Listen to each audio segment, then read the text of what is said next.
وردحاش لفتهدو واتن maanta hadlaysa وردحاش ninkeedu wiilkan way hadlaaya wax ma dheer ragiisa nasiib waa haleeshay ooridiisa wanaagsan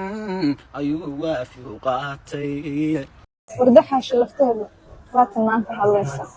ayaanay warwarkaagu wax dhan buu ii wareeshay oo warkaaga dhageystay wax dhan baan ka wareegay ka weecweecday codkaaga wax dhan baan isiraahday waa dambe isxasuusan haatan waa u dambeynay waanadayda balqaado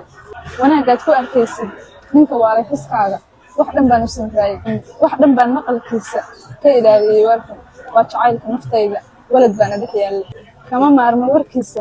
wejigiisa dhalaala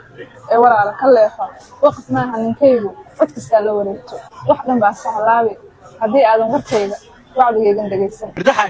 وردحاش ninkeedu wiilkan way hadlaaya wax ma dheer ragiisa nasiib waa haleeshay ooridiisa wanaagsan ayuu waafi u qaatay